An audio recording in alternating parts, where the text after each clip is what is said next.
Hello and welcome to The Witch Source. Thank you so much for joining me today. I have the wonderful William Brigley here with me, who is the media manager with International Pagan Radio. So I am so honored that you are here and welcome. Well, thank you. It's good to be here. Thank you. Yeah, so I am so excited to talk to you. And I want to start at the beginning. So, when did you decide or find or fall in love with the craft? Oh God. uh I would say that God, I think it was probably 2005, 2006, when I had decided that Christianity or mainstream stuff was not something I was ever going to be interested in. And I actually started looking at historical stuff as far as all these different deities out there and started looking into various earth based beliefs. So when I look at the altar that I have today, looking at nature and how things interact, that's where I kind of got started into that.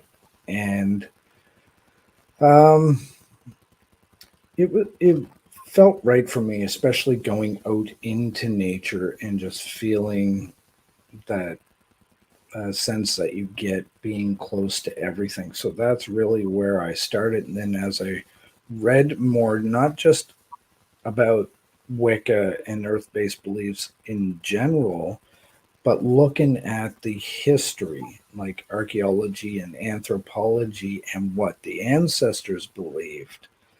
And that's what helped me feel more of a connection to a duality divine. So that's kind of where I got to my start. That's awesome. So that's a very different approach than what I've heard before. Um, that's it's very interesting. How did you end up deciding on or landing on or going with the the tradition or belief system that you're in now?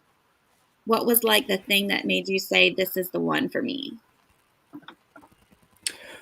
Well, I think over time and talking to different ones in the community, there were some elders that I had spoke to over time, and again, reading some of the books that I have and not settling on just this one, I'm like, okay, that aspect worked for them, that aspect worked for them.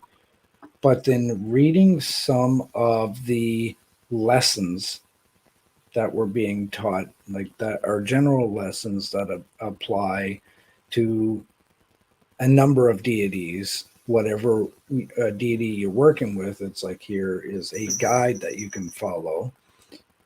That helped me.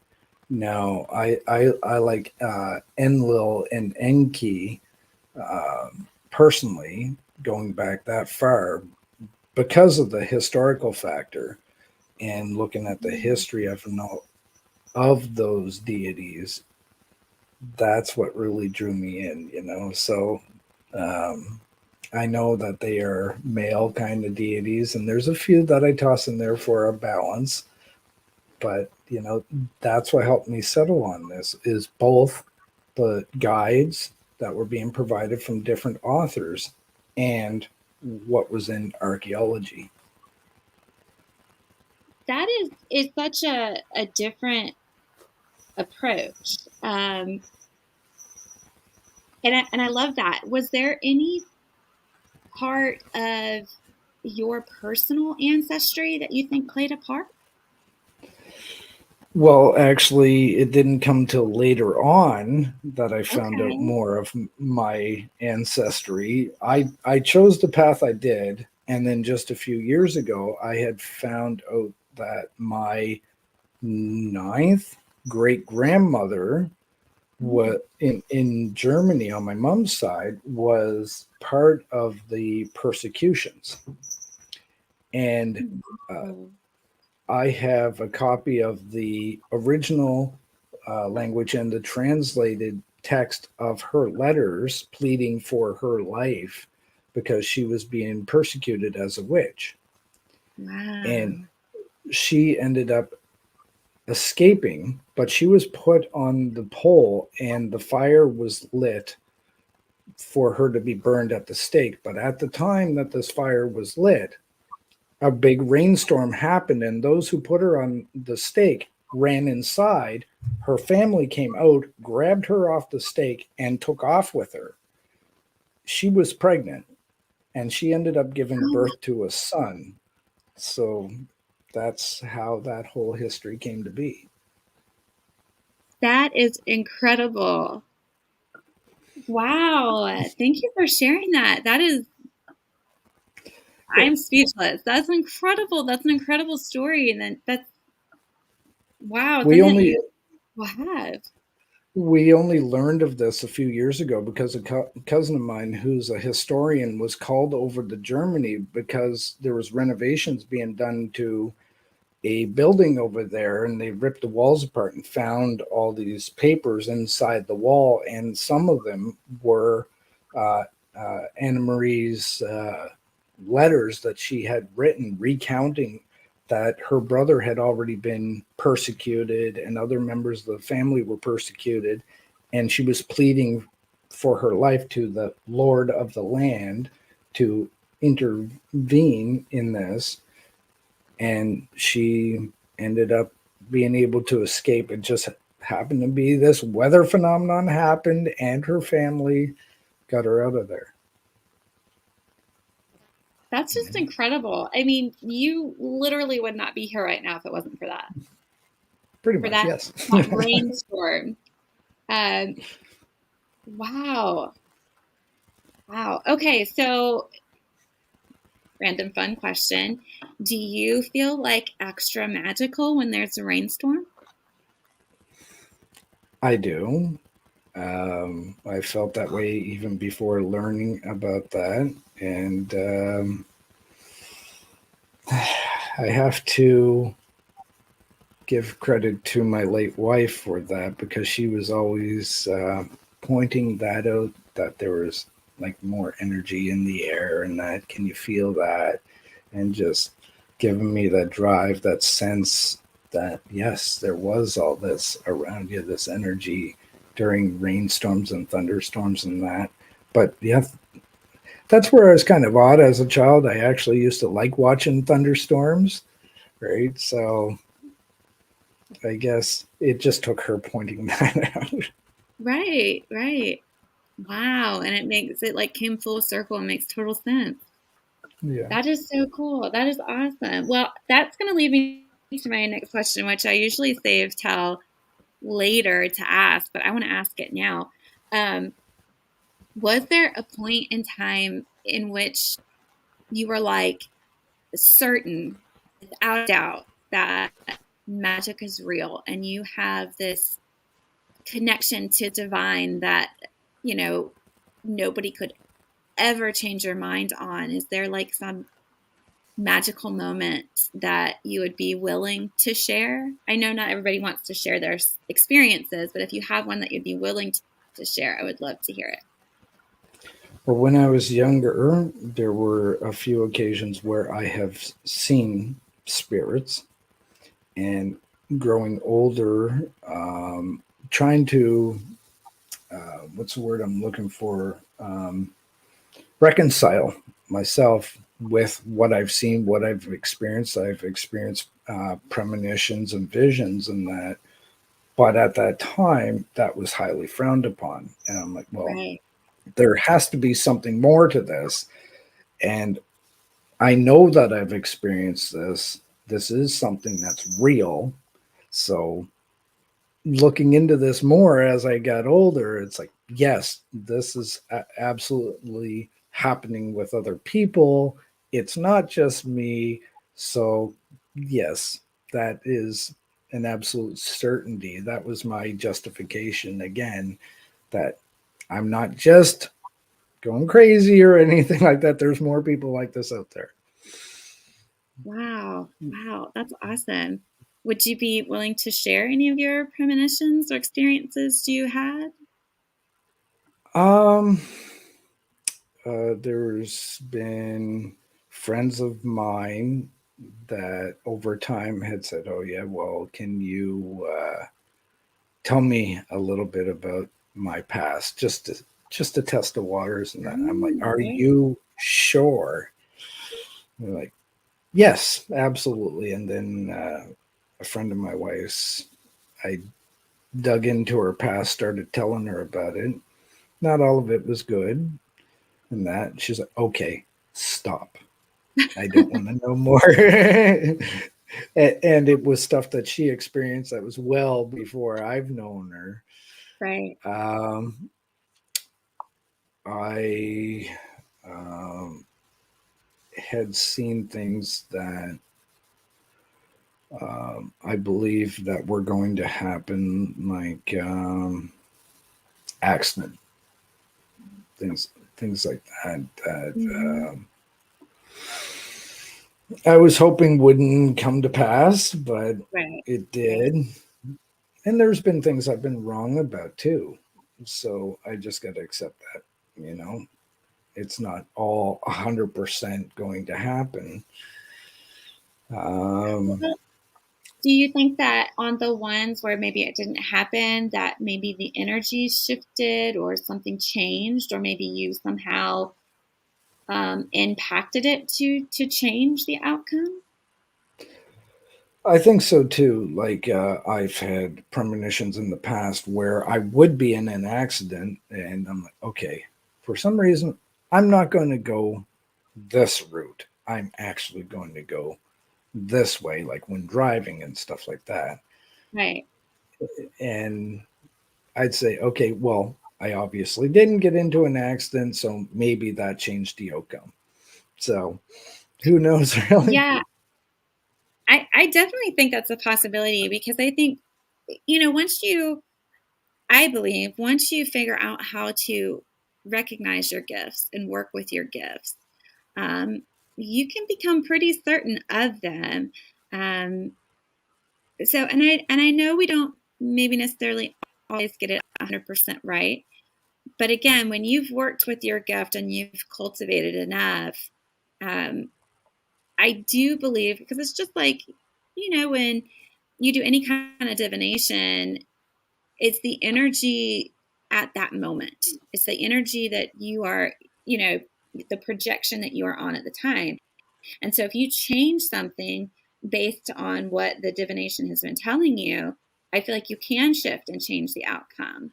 So it would make sense to me that you have this gift so that some of these things you can change them. And maybe some of them are just as a way to prepare you versus necessarily shifting or changing an outcome. So I'm Not glad that you feel that way because I can definitely see that. not many people know this either, but my wife and I both believe that we met each other before this lifetime. Mm, And both of us had a dream of that experience separately before getting together and only talked about it after we got together. And even to this day I can still picture the scene of like the stone road going up around a corner to a fountain, and the water and stuff, and looking across the busy road that was between us. So there was like almost like stone buildings on both sides. And she's looking at me, and I'm looking at her through this crowd. And it's like the crowd is not interfering with our eye contact. We're kind of looking through it. right. And then somebody up in an opening, I won't say window because there was no windows in the buildings then, called to me in some other language, but don't ask me how I knew they were calling to me, but I looked up because they distracted me, and then that was the end of it. But she recalled the other end being on her side of the street and observing this from her perspective. And then later on, I actually found out through looking up articles on archaeology and stuff like that, that there was this picture of this street with um, the fountain, but it was in ruins now in ancient Persia. And it's like, that's the scene that I had seen in this dream, except it looked newer, right? So That's awesome. Wow. That's incredible. I love that. I think that's amazing. And that's again one of those experiences where it's like nobody could ever tell you that that didn't happen or that that wasn't real because you just know it like bone soul deep. Like you can say whatever you want. You're not changing my mind on this. That's yeah. awesome. That's awesome. I love that. And there's been a few times that I felt like I have dreamed of people's faces, and then I meet them and I haven't met them yet. So I think that's awesome. But to go that far back, um, wow. And then to talk to someone who recalls the other Yes, perspective of that same encounter. Yeah. that's incredible. And to be able to find the ruins and find where that was is And it's just incredible. It's extraordinary. it was by happenstance because I was looking for something else online. And I was researching something else, and that article came up, and I saw the picture. And I'm like, really? That's where this took place? Right, right. Happenstance, or you were meant to find it. Yeah. That's so cool. That's so cool. All right, awesome. So, what led you from diving into magic, diving into, your spirituality and discovering, all these amazing things about yourself and getting that confirmation on your gifts? Um, how did you end up um, expanding and moving forward into getting involved in kind of all the things you're involved with now, International Pagan Radio, and all these fun things? Like, what was the transition from your discovery of and passion for magic and that journey from that to where you're at now? Well, one of the things I found about social media and getting into the groups that were of various earth based beliefs was the spread of misinformation. Mm, And some people were justifying things and posting links to articles that were just either satire, just misinformation, or completely mm, misleading. And along right. my journey of looking into archaeologists and anthropologists, one of the things that I had learned to do was ensuring what these people were saying was accurate. So, what do other people in their fields of study say about their research or about this individual and how accurate their past articles have been? So, when I would Very see a post like this, I'm like, look, that's actually inaccurate, not because I say so, but here, take a read of this. This is written by this person, and here are their credentials. So then I was approached through doing that to write articles for the Pagan World Times. I was asked if I would be interested in writing a series for them. well, So I cool. called that series Visions of the Past. Ooh, And, love the name. and so the first episode I ever wrote on that was The Legend of Zeus. And I looked at not only just the legend, but what archaeology had found that kind of fits to the writing and supporting. So then along that path, I wrote for them for a while. Chuck Chapman, I guess, read some of my articles and said, "Hey, would you like to talk about your articles on my then podcast, Lady of the Circle and the Oaks. And the first episode was also with Sherilyn Walls, who is an archaeologist. Oh, cool. So my title, kind of make fun of myself, that I was going by then was the armchair archaeologist, which just means someone who sits at home researching stuff who doesn't actually have qualifications in this stuff, right? That's awesome. So I guess after this episode, people liked it. He got a lot of responses and positivity from the show. So then I came back on myself, same thing. And Chuck's like, hey, would you be interested in turning your articles into actual audio episodes on my podcast? So we went from there, doing that for a while, and we get some permissions from music artists to play some of their music during breaks.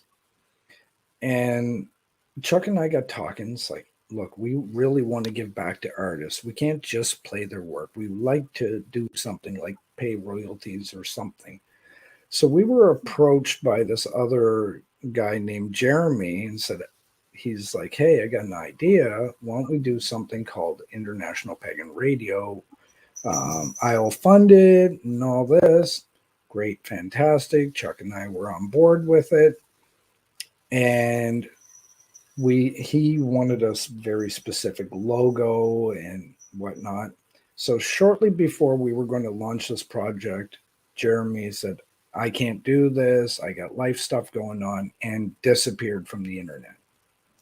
Oh, wow. So Chuck and I were like, okay, we're going to still do this. We're going to take the reins on all this. Jeremy was on board with that before he disappeared. That was part of his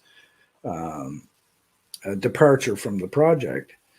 Right. So then I redesigned the logo to the one that people see today, and built the website and that.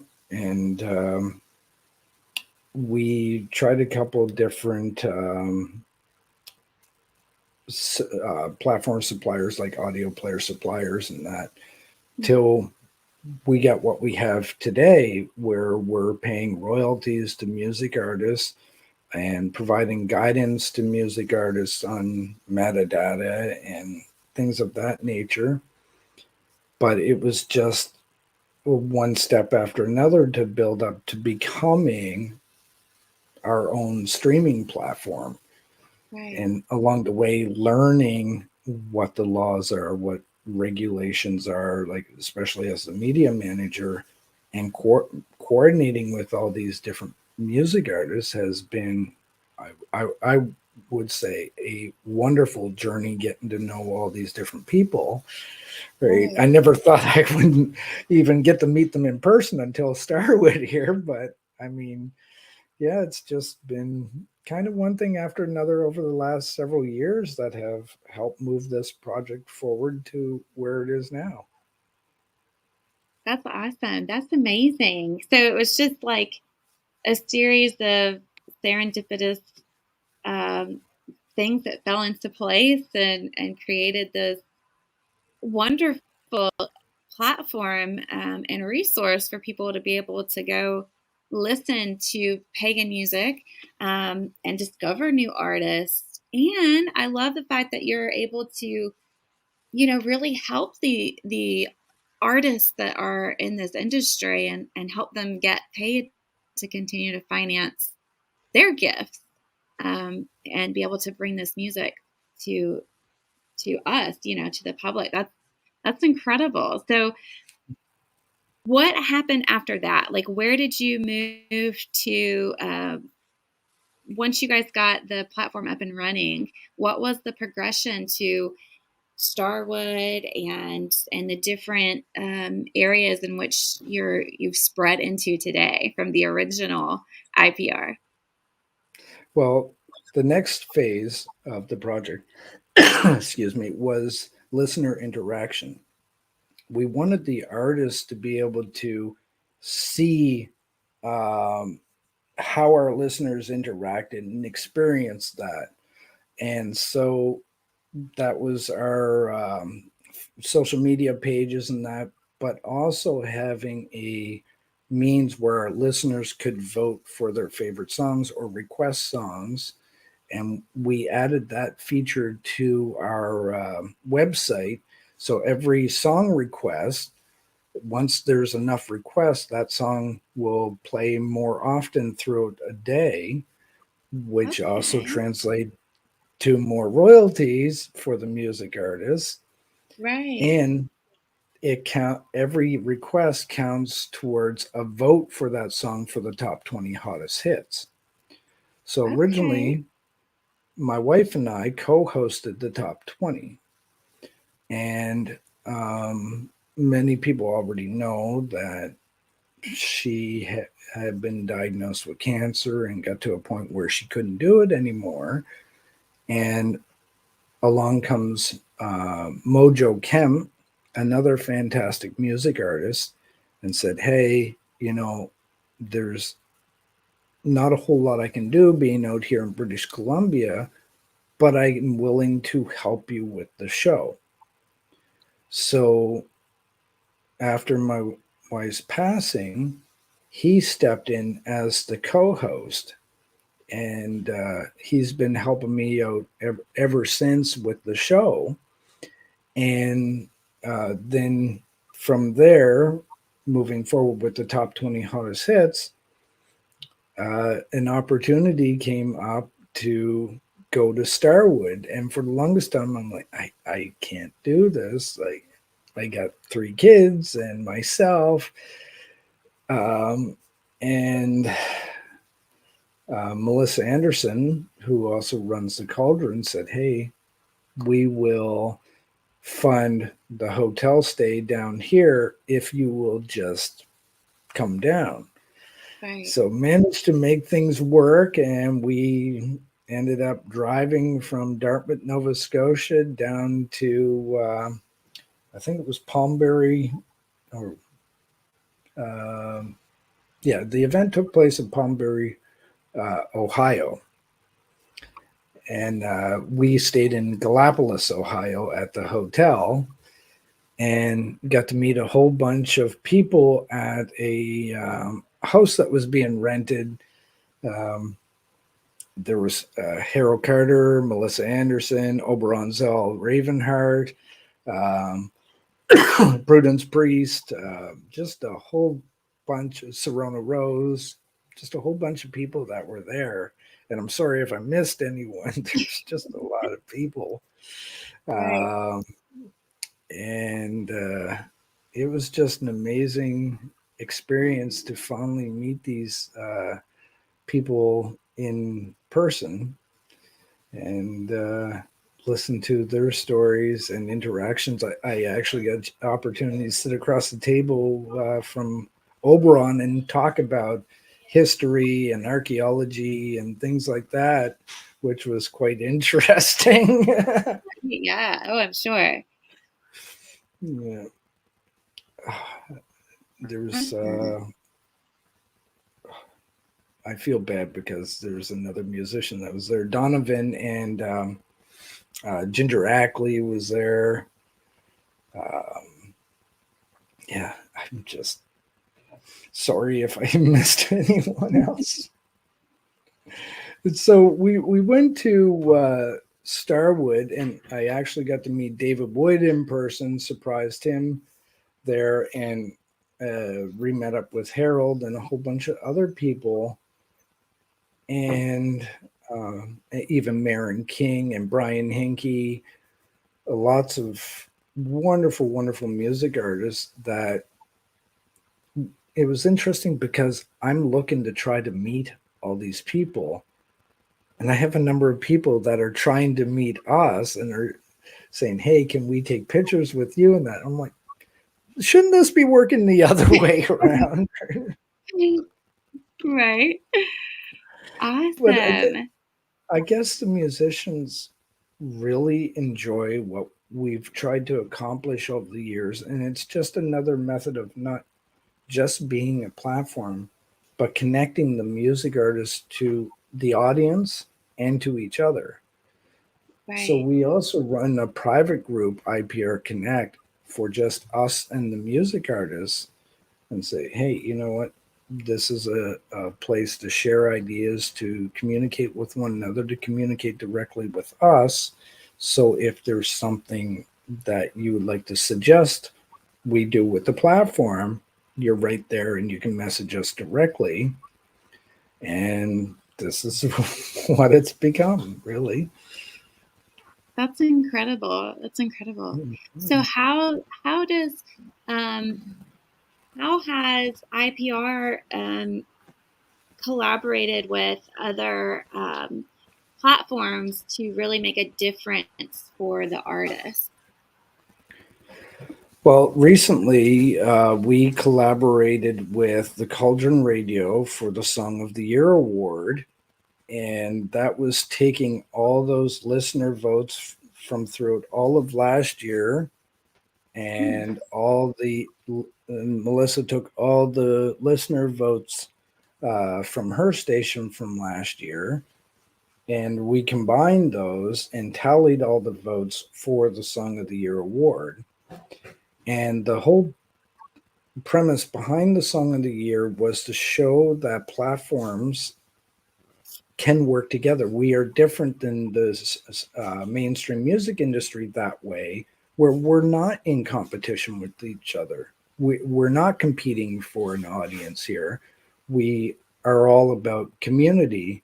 And I think when we stand up and show that through demonstrations such as this, it speaks volume to the community itself, that they see that. They see someone like this year, it happened to be Dave Smith, also known as Darv the Bard, or Dave the Bard, some people call him. That award being unwrapped by him, and just the reaction that he has, that sense of accomplishment with his own music, not because of us, but because of the audience that voted that his song was the Song of the Year Award. They see that and say, hey, yeah, the community can come together for this positive purpose, you know? So that's what I mean by it speaks volumes to the community that, yeah, we can do something like this if we work together. Exactly. Yeah, that's great. And let the artist know that their work and the things that they put out there are so important to the fan base, and that people, you know, really love the work and can have a sense of, you know, like you're saying, pride and ownership, and know that they're being heard. I think a lot of times it's easy for people to continuously put out work and feel like nobody's listening, nobody's hearing me, nobody's seeing this, nobody, you know, knows. And to be able to do something like this that really lets the artist know, you know, they are being heard. And I love that you give, you know, just the pagan community a place to be able to go to. And like you're saying, it doesn't matter if you're listening to IPR or Cauldron Radio. It's like, it all matters. You're all here for the community at large to be able to help. And I think it's great that you give people the opportunity to vote for the music they want to hear. You know, to be able to say, hey, I love this, I want to keep listening to this particular one. I think that's pretty rare, especially anymore. You know, I think it's pretty rare for people to be able to vote like that. So, wow. Thank you. Yeah, it's just amazing. So what's next? What do you guys hope to do next? We've talked about different possibilities of different features. Haven't moved on any of them yet. We on a side project, I had the Council of Esoteric and Independent Platforms.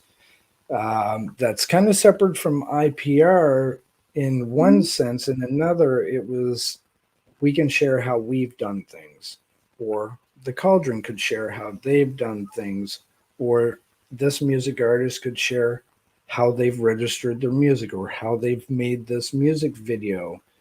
Just sharing of Mhm. ideas, because we talked earlier during the show about the evolution of IPR.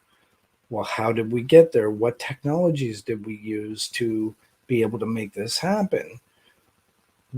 Or what knowledge that we've gained along the way, especially like I mentioned, metadata, Right. sharing that information out there on this page, the Council of Esoteric and Independent Platforms, so Mm. that when someone else comes up with an idea for a platform, or a musician that's new to everything wants to develop that next music video or figure out how to register the music, they Right. will have a place to go, where we had to dig up all the information and start from ground zero. They won't have to. Right. It's like you've done all the troubleshooting for people, and you're Yes. able to help them, know how to navigate the ever-changing world of technology. Um, that's incredible, and that's extremely needed. Even for me, I could definitely see benefiting from that, and sharing what I've been through is. And how expansive is it? Like, is it including like doing websites and you know uh, the different places in which artists can maybe share their music, and really make the most of it? I mean, does it cover kind of everything?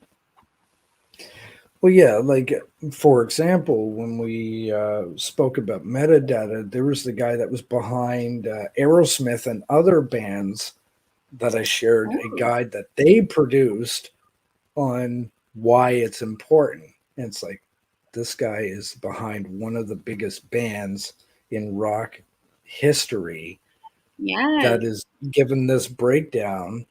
And then I did a tutorial video on how you can use freeware to do it yourself, so that you don't have to pay a separate label or separate company to do this for you. You could actually do it in, well, your template for, say, an album. Take you about 20 minutes, half an hour to put together, and then every following song is like 5 minutes, maybe that, and embed Right. it yourself. Yeah. Wow. Wow. That's Actually, huge. Harold did a video on there about registering your music with DistroKid. Okay. All right. So it's definitely a place that artists need to go check out for sure. Yeah. And super cool that you have somebody of that standing, that knowledge out there. That's priceless within itself. That's the one thing that I think you can never get too much of, is knowledge. We're all constantly needing to learn and expand and grow. So kudos to you for putting that together, because that's very, very needed. Thank you. Yeah. Tell me about, what is Project Unity? Project Unity, I put together right at the very beginning of the pandemic. And that was based off of what I was seeing on social media. A lot of different people panicking about this whole new thing. Most people did not live through a massive pandemic like this. Like, when you look at the history of polio and the outbreak of polio and everything that happened, how long ago did that occur, right? Right. So when people were worrying about all this stuff, the lockdowns, the mask mandates, and all this stuff, I'm like, okay, what can we do? Is there anything that we can do? So I reached out to a Right. group of musicians and Chuck as well, and said, hey, how about you share your stories on how you're coping with this? Maybe hearing from you as a musician will help other people be able to understand that they're not alone in this, that, hey, this is how they're dealing with this. Hey, they're getting through this. That's helpful, hearing from others. Right.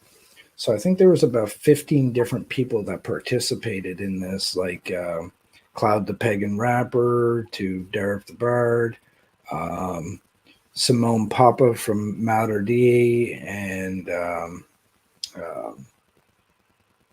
trying to think of his name. Right on the tip of my tongue. Marco Strega, sorry, he's also Mater Dei, and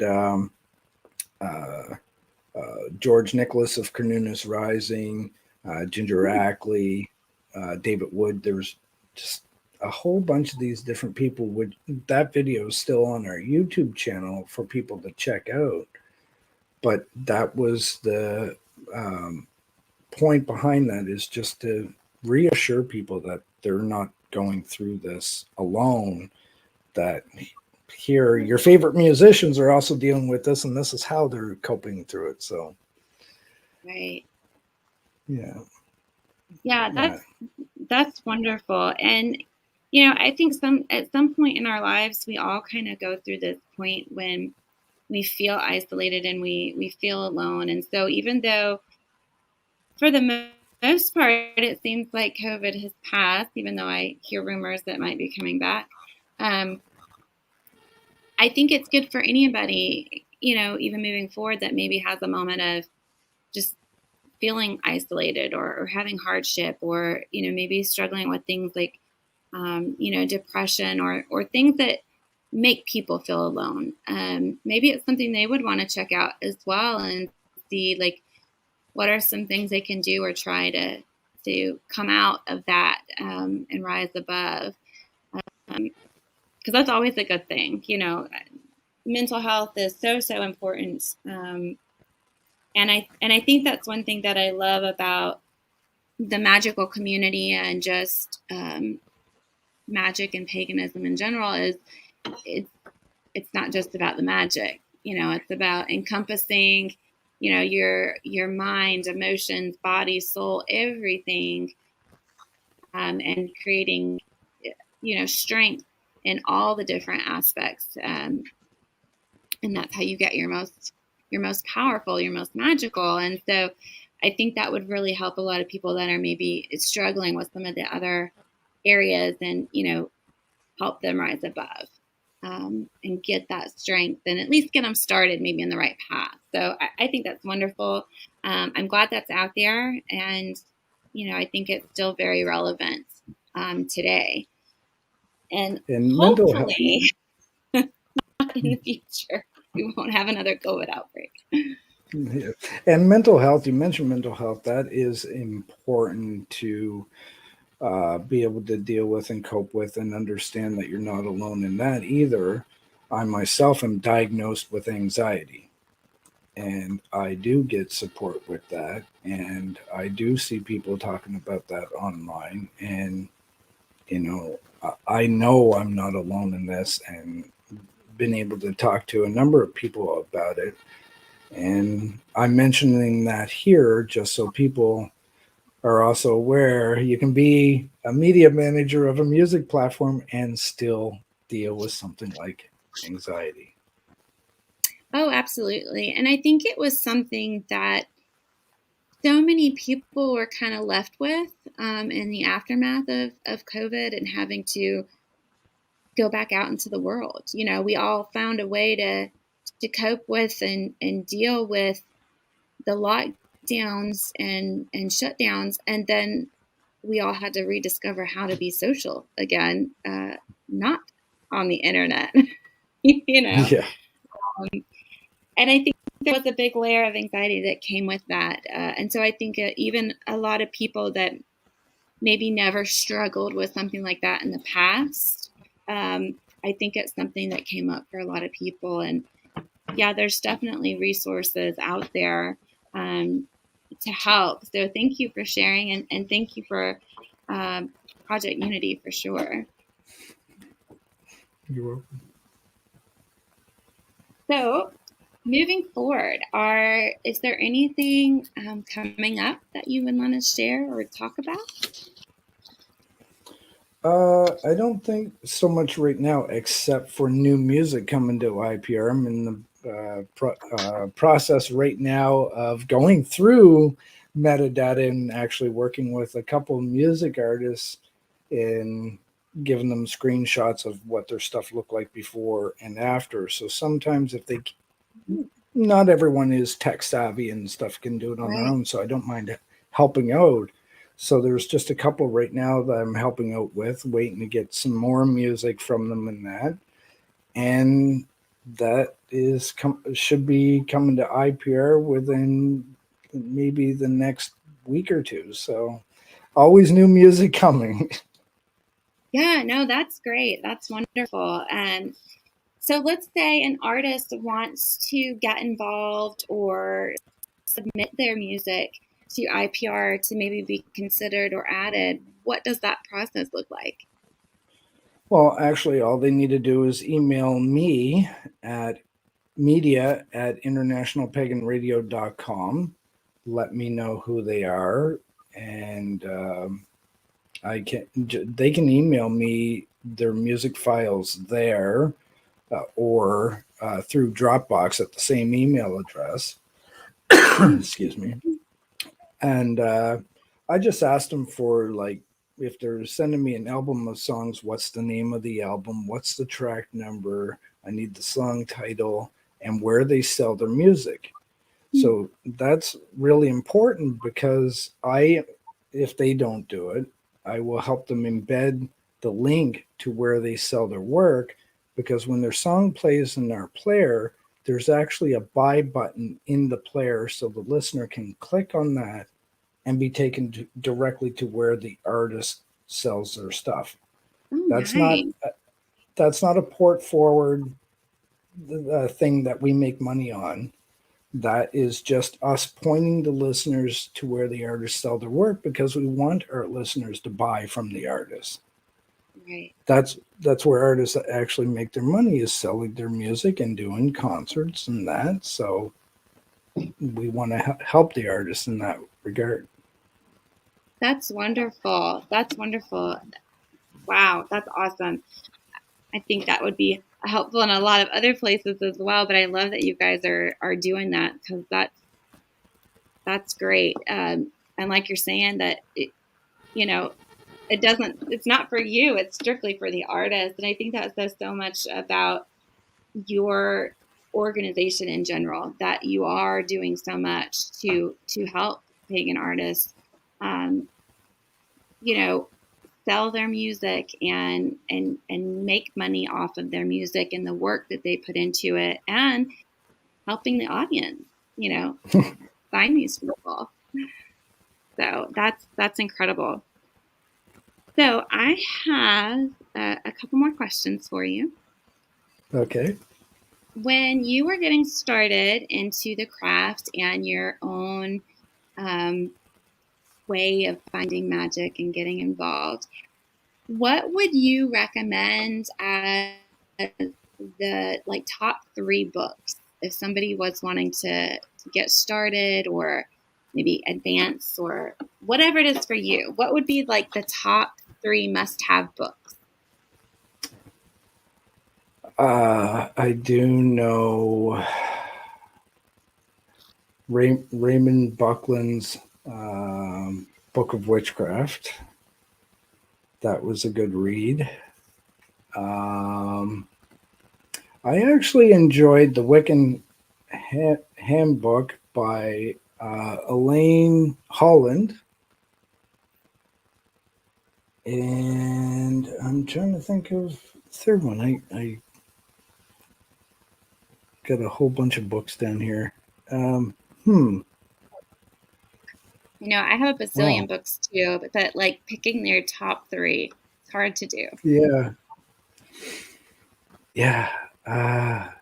God. I know. You caught me off guard with the question a little bit. I'm just opening my cabinet here, see if I can.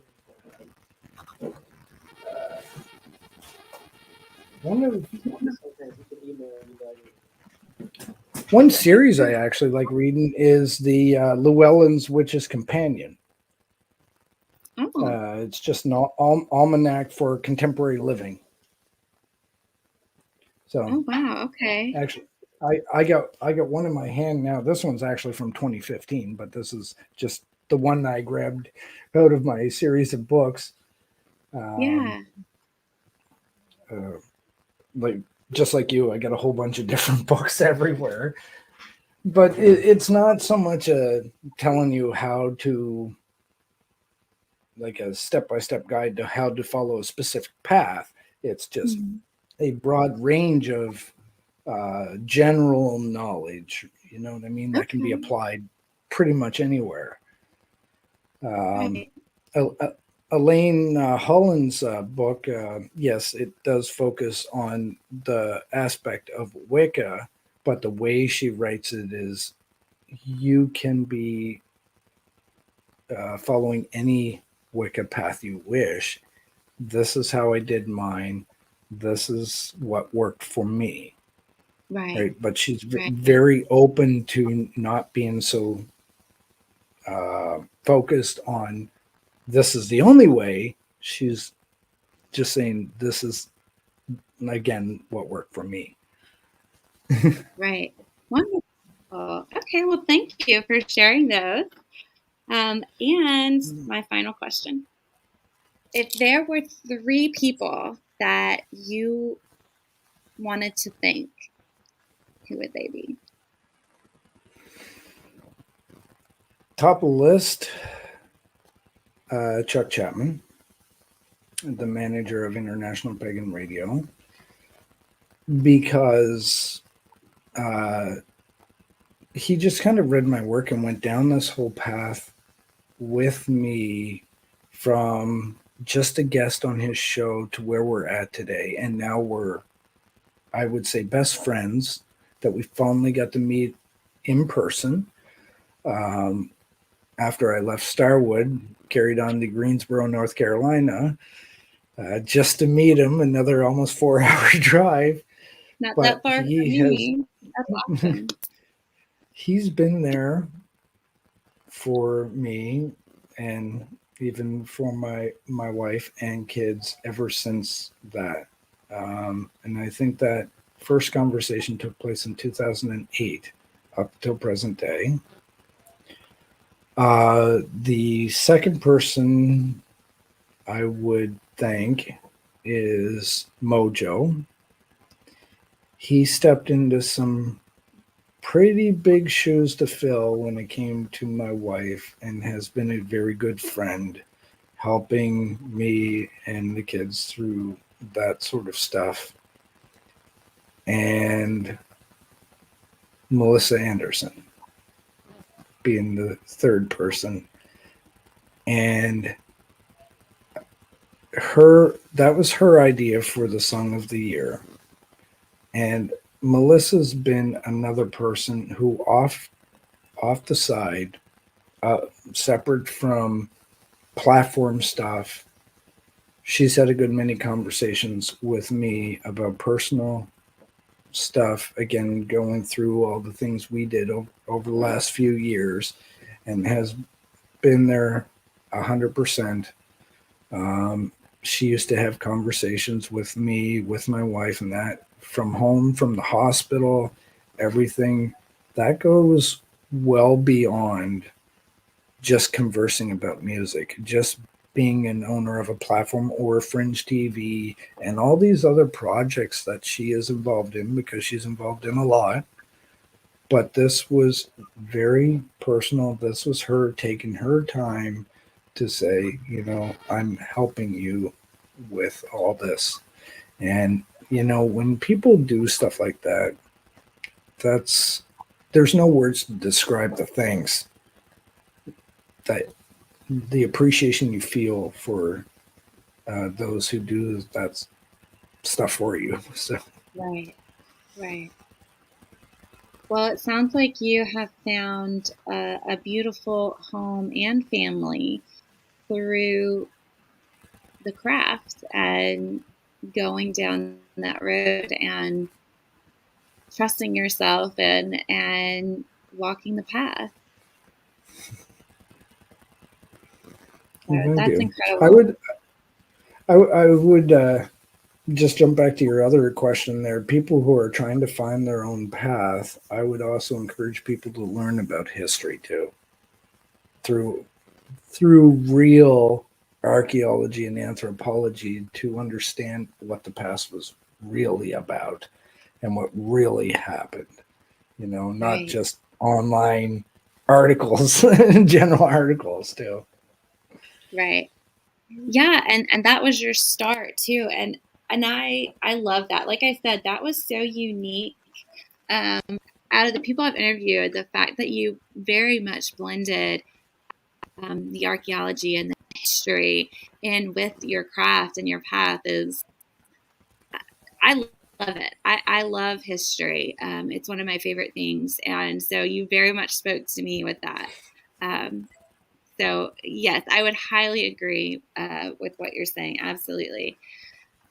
Well, William, thank you so much for being here with me and doing this interview. I have thoroughly enjoyed it and appreciate you so much. Please tell people where they can find out more about you and IPR. Well, our website is www.internationalpaganradio.com. We also have a group and a page on Facebook, both International Pagan Radio. And my email address is media@internationalpaganradio.com. And from our website, up in the top right corner, you can find our other social media platforms as well. Awesome. And I want to thank you, Whitney, for having me on your show too. Oh, well, thank you. Yes, thank you for joining me here at the Witch Source. I do appreciate it, and I love getting to do these interviews, and I love being a part of Fringe TV now. So anybody can watch the Witch Source on FringeTV.online. My show comes on Mondays at 8 p.m. So I encourage everybody to check that out if you have not yet. It's a great place to be. They have wonderful pagan programming, and it's all free right there online. So it's a really incredible, wonderful thing. And you can find out more about other artists. They play music videos as well, and find out about more shows and other things going on there. So that's great. And I would love for people to come see me in person. I'm not that far from Chuck there in Greensboro. We are located in Winston-Salem. We are actually a combination tattoo and metaphysical shop. So you can find us by looking up Roosters, Tattoo, and Woo, or The Witch Source. And we are at 1622 South Hawthorne Road, Suite 7. Again, that's in Salem. So come on by, check us out. And if you're not close, you can go to thewitchsource.com and find your magical supplies and witchy wares. So I hope everybody will check that out. We also have a Facebook group, YouTube, Instagram, all those fun things as well. So I hope people will check us out there. And William, thank you so much again for being here. I have just loved this interview. It's been so much fun, and I've loved learning about you and your path. So, and maybe you'll come back. That would be wonderful. Thank you. All right. Until next time, everybody. Thank you, and stay magical. Bye. Bye.